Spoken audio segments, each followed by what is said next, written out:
Illustration number 15. A trader whose current sales are in the region of 6 lakhs per annum. അപ്പോൾ current sales 6 lakhs ആണ്. And an average collection period 30 days ആണ്. Want to pursue a more liberal policy to improve sales. A study by management consultant reveals the following information.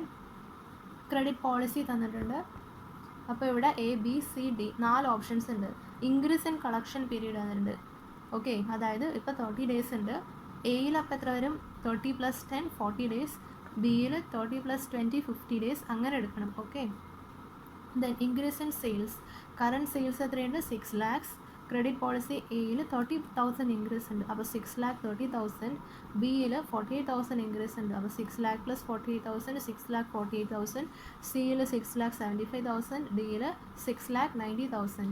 Then present default anticipated. ഇത് വേറെ ഒന്നല്ല, bad ഡെബ്റ്റ്സ് ആണ്. Okay, എയിൽ ബിയിൽ സിയുടെ ഡിയുടെ തന്നിട്ടുണ്ട്. Then selling price per unit 3 തന്നിട്ടുണ്ട്. Okay, selling price per unit തന്നിട്ടുണ്ട്. ആവറേജ് കോസ്റ്റ് പെർ യൂണിറ്റ് തന്നിട്ടുണ്ട്. വേരിയബിൾ കോസ്റ്റ് പെർ യൂണിറ്റ് തന്നിട്ടുണ്ട്. അപ്പോൾ നമുക്ക് ഫിക്സ്ഡ് കോസ്റ്റ് പെർ യൂണിറ്റ് കണ്ടുപിടിച്ചൂടെ? അതിൽ നിന്നും 2.5 - 2 ചെയ്താൽ 0.25 which is the fixed cost per unit. Current bad ഡെബ്റ്റ് ലോസ് 1% ആണ്. ABCD then required return on additional investment, അതായത് ഇൻട്രസ്റ്റ് റേറ്റ് 25% ആണ്. Assume 360 days in a year. Which of the above policies would you recommend for adoption? Okay, so ആദ്യം തന്നെ നമുക്ക് sales എഴുതാം. Table വരയ്ക്കാം, അതിൽ സെയിൽസ് എഴുതാം. കറണ്ട് പോളിസിയിൽ സെയിൽസ് 6 lakhs ഉണ്ട്. ദെൻ പോളിസി എയിൽ 6,30,000, ബിയിൽ 6,48,000, സിയിൽ 6,75,000 6,90,000. ദെൻ മൈനസ് വേരിയബിൾ കോസ്റ്റ് ചെയ്യണം. വേരിയബിൾ കോസ്റ്റ് പെർ യൂണിറ്റ് 2 രൂപയാണ്. അപ്പോൾ എത്ര യൂണിറ്റ്സ് ഉണ്ടെന്ന് നമുക്കറിയില്ല. സോ ഓരോ പോളിസിയിലും എത്ര യൂണിറ്റ്സ് ഉണ്ടെന്ന് നമുക്ക് കാൽക്കുലേറ്റ് ചെയ്യാം. അതെങ്ങനെ കാൽക്കുലേറ്റ് ചെയ്യും? എത്ര യൂണിറ്റ്സ് ഉണ്ടെന്ന് എങ്ങനെ കാൽക്കുലേറ്റ് ചെയ്യും? കറണ്ട് പോളിസിയിലെ സെയിൽസ്, ഇപ്പോൾ കറണ്ട് പോളിസിയിലാണെന്ന് വിചാരിച്ചു, അതിനകത്ത് sales divided by selling price ചെയ്താൽ നമ്പർ ഓഫ് യൂണിറ്റ്സ് സോൾഡ് കിട്ടും. അത് മൾട്ടിപ്ലൈ ഇൻറ്റു എത്ര വേരിയബിൾ കോസ്റ്റ് എത്രയാണ്? 2 രൂപീ ചെയ്തിട്ടുണ്ടെങ്കിൽ നമുക്ക് വേരിയബിൾ കോസ്റ്റ് കിട്ടും. സോ ആദ്യം തന്നെ നമുക്ക് സെയിൽസിൻ്റെ നമ്പർ ഓഫ് യൂണിറ്റ്സ് കണ്ടുപിടിക്കാം. ഓക്കെ, അപ്പോൾ സെയിൽസ് എയിൽ കറണ്ട് പോളിസിയിൽ 6 lakh ആണ് സെയിൽസ്. 3 രൂപയാണ് പെർ യൂണിറ്റ് പ്രൈസ്. അപ്പോൾ 6 lakh divided by 3 2 lakh units ആണ് കറണ്ട് പോളിസിയിൽ. പോളിസി എയിലോ എത്ര സെയിൽസ് ഉണ്ട്? 6,30,000 നമ്മൾ ഓൾറെഡി കാൽക്കുലേറ്റ് ചെയ്തു. അപ്പോൾ 6,30,000 ഡിവൈഡഡ് ബൈ 3 2,10,000 യൂണിറ്റ്സ് ഉണ്ട്. ബിയിലോ 6,48,000 ഡിവൈഡഡ് ബൈ 3 2,16,000. സിയിൽ 6,75,000 ഡിവൈഡഡ് ബൈ 3 2,25,000. ഡിയിൽ 6,90,000 ഡിവൈഡഡ് ബൈ 3 2,30,000. അപ്പോൾ നമ്പർ ഓഫ് യൂണിറ്റ്സ് സോൾഡ് കിട്ടി. ഇനി നമുക്ക് വേണ്ടത് എന്താ? Variable cost. വേരിയബിൾ കോസ്റ്റ് എന്ന് പറഞ്ഞാൽ നമ്പർ ഓഫ് യൂണിറ്റ്സ് ഇൻറ്റു എത്ര? 2. അപ്പോൾ ആദ്യത്തെ 2 lakh units into 2 4 lakh. 2,10,000 units into 2 4,20,000. 2,16,000 units into 2 4,32,000. സിയുടെയും ബിയുടെയും അങ്ങനെ കാൽക്കുലേറ്റ് ചെയ്യാം. സെയിൽസിൽ നിന്നും വേരിയബിൾ കോസ്റ്റ് മൈനസ് ചെയ്യുമ്പോൾ കോൺട്രിബ്യൂഷൻ കിട്ടും. കോൺട്രിബ്യൂഷനിൽ നിന്നും ഫിക്സ്ഡ് കോസ്റ്റ് മൈനസ് ചെയ്യണം. ഫിക്സ്ഡ് കോസ്റ്റ് എങ്ങനെ കിട്ടും? നമുക്ക് തന്നിട്ടില്ല. ആവറേജ് കോസ്റ്റ് പെർ യൂണിറ്റ് 2.25 ആണ് തന്നിട്ടുണ്ട്. Variable cost 2 rupee. അപ്പോൾ ബാലൻസ് 0.25 ആയിരിക്കും ഫിക്സ്ഡ് കോസ്റ്റ്. ഓക്കെ, 0.25 ആണ് fixed cost per unit. Fixed cost എന്ന് പറഞ്ഞാൽ എല്ലാ പോളിസിയിലും സെയിം ആയിരിക്കും, വേരിയബിൾ കോസ്റ്റ് പോലെ ചേഞ്ച് ചെയ്യില്ല. സോ കറണ്ട് പോളിസിയിൽ number of units multiplied by 0.25 ചെയ്ത് 50,000 ആണ് എല്ലാ പോളിസിയിലും ഫിക്സ്ഡ് കോസ്റ്റ് എന്ന് പറയുന്നത്. ഓക്കെ, അപ്പോൾ കോൺട്രിബ്യൂഷനിൽ നിന്ന് ഫിക്സ്ഡ് കോസ്റ്റ് മൈനസ് ചെയ്താൽ ഗ്രോസ് പ്രോഫിറ്റ് കിട്ടും. അതിൽ നിന്നും ബാഡ് ഡെബ്റ്റ് മൈനസ് ചെയ്യണം. ബാഡ് ഡെബ്റ്റ് എന്ന് പറഞ്ഞാൽ ഇവിടെ കറണ്ട് ബാഡ് ഡെബ്റ്റ് 1% ഓഫ് സെയിൽസ് ആണ്. അപ്പോൾ 6 lakhൻ്റെ 1% 6,000 ആണ് കറണ്ട് ബാഡ് ഡെബ്റ്റ്. ദെൻ എയിൽ ബിയിൽ സിയുടെ ഡിയുടെ തന്നിട്ടുണ്ട്. 1.5% ഓഫ് സെയിൽസ്, 1.5% ഓഫ് 6,30,000 9,450 അങ്ങനെയാണ് ബാഡ് ഡെബ്റ്റിൻ്റെ കേസ്. ബാഡ് ഡെബ്റ്റും കൂടെ മൈനസ് ചെയ്യുമ്പോൾ നമുക്ക് നെറ്റ് പ്രോഫിറ്റ് കിട്ടും. നെറ്റ് പ്രോഫിറ്റിൽ നിന്നും ബാക്കി ACD തന്നിട്ടില്ല. നെറ്റ് പ്രോഫിറ്റിൽ നിന്നും ഓപ്പർച്യൂണിറ്റി കോസ്റ്റ് മൈനസ് ചെയ്യണം. ഓപ്പർച്യൂണിറ്റി കോസ്റ്റ് എന്ന് പറഞ്ഞാൽ total cost into average collection period divided by 360 days into interest rate. ഇവിടെ ടോട്ടൽ കോസ്റ്റ് എത്രയാണ്? Variable cost plus fixed cost. First കേസിൽ 4,50,000 into average collection period. First current പോളിസിയിൽ 30 days ആണ്. പിന്നീട് അങ്ങോട്ട് ഇൻക്രീസ് ആണ് പറഞ്ഞിരിക്കുന്നത്. ഓക്കെ, 10 days ഇൻക്രീസ് ചെയ്തു, 20 days ഇൻക്രീസ് ചെയ്തു. അപ്പോൾ എയിൽ 40 days, ബിയിൽ 30 + 20 50 ഡേയ്സ്, സിയിൽ 30 + 30 60 ഡേയ്സ്, ഡിയിൽ 30 + 45 75 ഡേയ്സ് ആണ് എന്ത് average collection period divided by 360 into interest rate then 20% ചെയ്യുമ്പോൾ നമുക്ക് ഓപ്പർച്യൂണിറ്റി കോസ്റ്റ് കിട്ടും. നെറ്റ് പ്രോഫിറ്റിൽ നിന്നും ഓപ്പർച്യൂണിറ്റി കോസ്റ്റും കൂടി മൈനസ് ചെയ്ത് കഴിയുമ്പോൾ നമുക്ക് നെറ്റ് ഗെയിൻ കിട്ടും. അതിൽ ഏറ്റവും കൂടുതലുള്ളത് പോളിസി എയ്ക്കാണ്. So it should be adopted.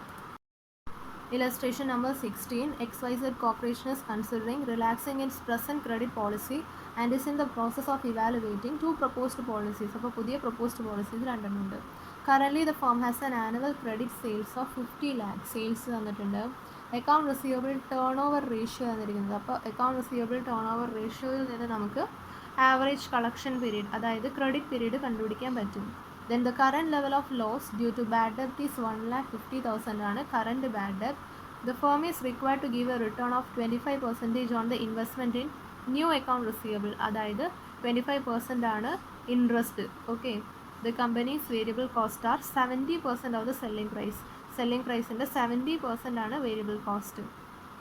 Given the following information, which is the better option? Annual credit sales present പോളിസിയുടെയും പോളിസി ഓപ്ഷൻ 1ൻ്റെയും ഓപ്ഷൻ 2ൻ്റെയും തന്നിട്ടുണ്ട്. ദെൻ ടേൺ ഓവർ റേഷ്യോ തന്നിട്ടുണ്ട്, ബാഡ് ഡെറ്റ് ലോസ് തന്നിട്ടുണ്ട്.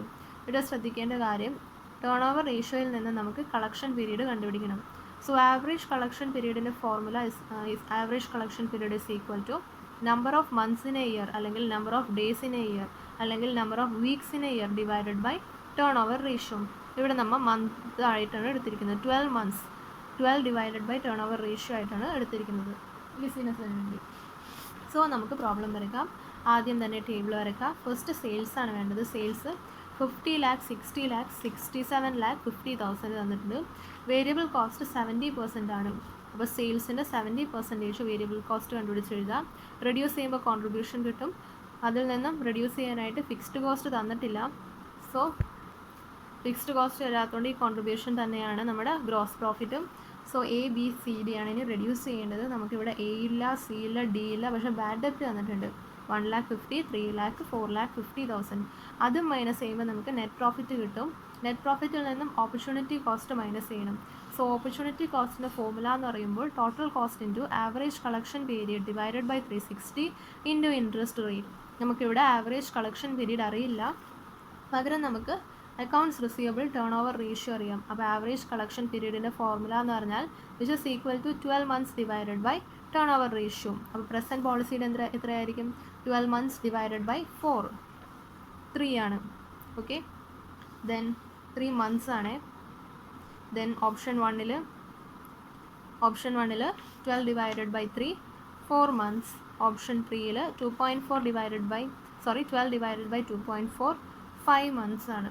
സോ ഇവിടെ നമ്മൾ ശ്രദ്ധിക്കേണ്ട കാര്യം ഈ ആവറേജ് കളക്ഷൻ പീരീഡ് ഫോർമുലയിൽ അപ്ലൈ ചെയ്യുമ്പോൾ നമുക്ക് ഓൾറെഡി 360 days ആണ് നമ്മൾ എഴുതിയിരിക്കുന്നത്. അവിടെ 12 ഡിവൈഡഡ് ബൈ 12 months അല്ലെങ്കിൽ 52 weeks ആണ്. ഓക്കെ, ഇവിടെ നമ്മൾ ചൂസ് ചെയ്യുന്നത് 12 months ആണ്, ബിക്കോസ് നമ്മൾ ഇത് കണ്ടുപിടിച്ചിരിക്കുന്നത് മനസ്സിലായതുകൊണ്ട് തന്നെ.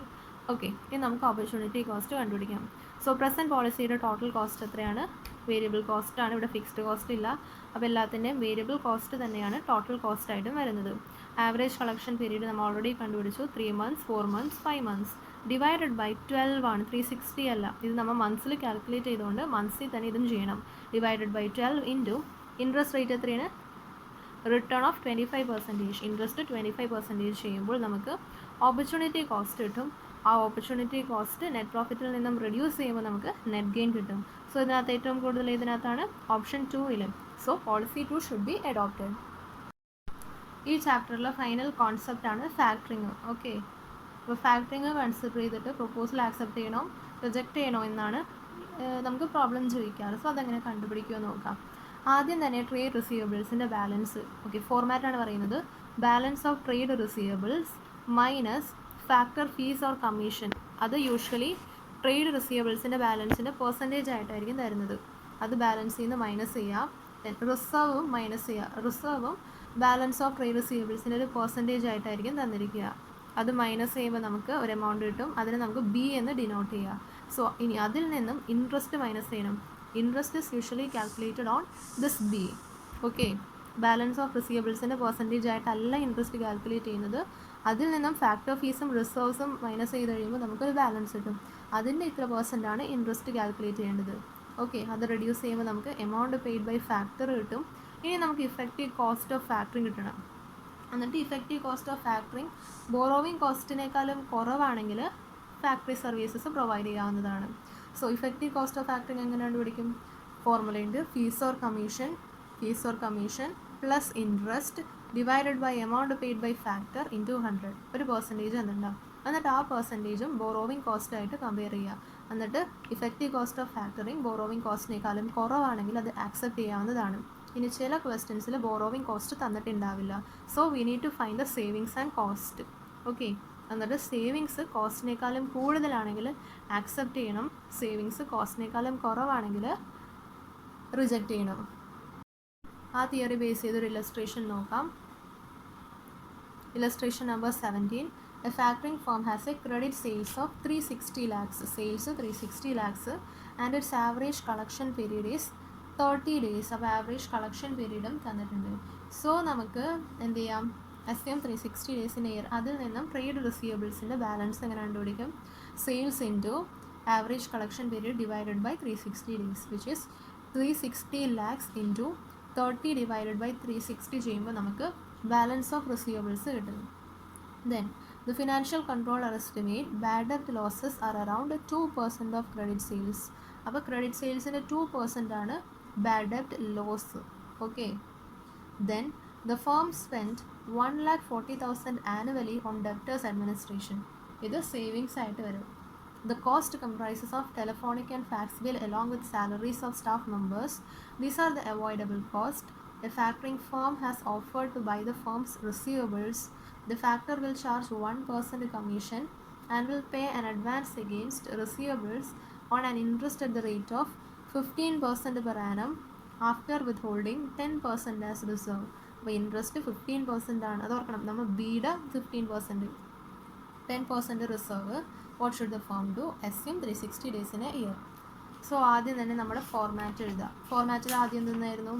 ബാലൻസ് ഓഫ് റിസീവബിൾസ് നമ്മൾ ഇവിടെ കണ്ടുപിടിച്ചു. 360 lakhs into 30 divided by 360, which is 30 lakh ആണ് ബാലൻസ് ഓഫ് റിസീവബിൾസ്. അതിൽ നിന്നും കമ്മീഷനും റിസർവും കുറയ്ക്കണം. Commission 1% of sales, reserve 10% of sales അല്ല റിസീവബിൾസ്, റിസർവ് 10% ഓഫ് റിസീവബിൾസ്. അപ്പോൾ ഇത് 30,000ൻ്റെ 1% കമ്മീഷനും 10% റിസർവും റെഡ്യൂസ് ചെയ്യുമ്പോൾ 26,70,000 കിട്ടും. അതിൽ നിന്നും ഇൻട്രസ്റ്റ് എത്ര റെഡ്യൂസ് ചെയ്യണം? 15% പെർ ആനം ആണ് തന്നിരിക്കുന്നത്. സോ നമുക്കിവിടെ മന്ത്ലി ആണ് വേണ്ടത്. ഓക്കെ, അപ്പോൾ 26 lakh ബിയുടെ ആണ്, ഇത് ബി അല്ലേ, അപ്പോൾ B 26,70,000 into 15% into 1 divided by 12. ഒരു മാസത്തേന് വേണ്ടത് ഇൻട്രസ്റ്റ്. അതും കൂടി മൈനസ് ചെയ്യുമ്പോൾ എമൗണ്ട് പെയ്ഡ് ബൈ ഫാക്ടർ കിട്ടും. ഇനി നമുക്ക് ഇഫക്റ്റീവ് കോസ്റ്റ് ഓഫ് ഫാക്ടറിങ് കണ്ടുപിടിക്കണം. ഇഫക്റ്റീവ് കോസ്റ്റ് ഓഫ് ഫാക്ടറിങ് എന്ന് പറഞ്ഞിട്ടുണ്ടെങ്കിൽ എന്താണ്? ഫോർമുല എന്തായിരുന്നു? Fee or commission plus interest divided by amount paid by factor into 100. ഇവിടെ ഫീ ഓർ കമ്മീഷൻ എത്രയാണ്? 30,000 plus interest 33,375 divided by amount paid by factor 36,625 into 100, which is 2% ആണ് effective cost of borrowing. പക്ഷേ ഈ ക്വസ്റ്റ്യനിൽ ശ്രദ്ധിച്ചിട്ടുണ്ടെങ്കിൽ borrowing cost തന്നിട്ടില്ല. So നമുക്ക് compare ചെയ്തിട്ട് ആക്സെപ്റ്റ് ചെയ്യണോ റിജക്റ്റ് ചെയ്യണോ എന്ന് പറയാൻ പറ്റില്ല. സോ നമ്മൾ എന്ത് ചെയ്യണം? സേവിങ്സും കോസ്റ്റും കണ്ടുപിടിക്കണം. സോ സേവിങ്സ് എങ്ങനെ കണ്ടുപിടിക്കും? സേവിങ്സ് ഇവിടെ ഓൾറെഡി ഇത് അവോയ്ഡബിൾ കോസ്റ്റ് ആണെന്ന് പറഞ്ഞിട്ടുണ്ട്. Okay, which is 1,40,000. അപ്പോൾ കോസ്റ്റ് ഓഫ് ക്രെഡിറ്റ് അഡ്മിനിസ്ട്രേഷൻ 1,40,000. ഇനി കോസ്റ്റ് ഓഫ് ബാഡ് ഡെപ്റ്റ് ലോസസ് ഉണ്ട്. ഓക്കെ, ബാഡ് ഡെപ്റ്റ് എത്രയുണ്ട്? ടോട്ടൽ സെയിൽസ് 360 lakhs ആണ്. ബാഡ് ഡെപ്റ്റ് ലോസസ് 2% ഓഫ് സെയിൽസ് ആണ്. അപ്പോൾ 2% ഓഫ് 360 lakhs ആണ് ബാഡ് ഡെപ്റ്റ് ലോസസ്. അത് രണ്ടും ടോട്ടൽ ചെയ്താൽ സേവിങ്സ് കിട്ടും. ഇനി നമുക്ക് കോസ്റ്റ് കണ്ടുപിടിക്കണം. കോസ്റ്റ് എന്ന് പറഞ്ഞാൽ കമ്മീഷനും ഇൻട്രസ്റ്റാണ് വരുന്നത്. ഓക്കെ, സോ കമ്മീഷൻ എങ്ങനെ കണ്ടുപിടിക്കും? 30,000 ഇൻറ്റു 360 ഡിവൈഡഡ് ബൈ 30 ചെയ്യണം. ഓക്കെ, ദെൻ അതേപോലെ തന്നെ ഇൻട്രസ്റ്റ് ചാർജും 33,375 ഇൻറ്റു 360 ഡിവൈഡഡ് ബൈ 30 ചെയ്യണം. അപ്പോൾ നമുക്ക് കമ്മീഷനും ഇൻട്രസ്റ്റ് ചാർജും കിട്ടും. അത് ടോട്ടൽ ചെയ്യുക. ദെൻ സേവിങ്സ് ആണോ കൂടുതൽ, കോസ്റ്റ് ആണോ കൂടുതൽ? സേവിങ്സ് ആണ് കൂടുതൽ. അപ്പോൾ സേവിങ്സ് കോസ്റ്റിനേക്കാളും കൂടുതലാണെങ്കിൽ ആക്സെപ്റ്റ് ചെയ്യണം, കുറവാണെങ്കിൽ റിജക്റ്റ് ചെയ്യണം. സോ എത്രയാണ് ഇവിടെ കൂടുതൽ? 99,500. അത് ഫേമിന് ബെനിഫിറ്റ് ആണ്. ഓക്കെ.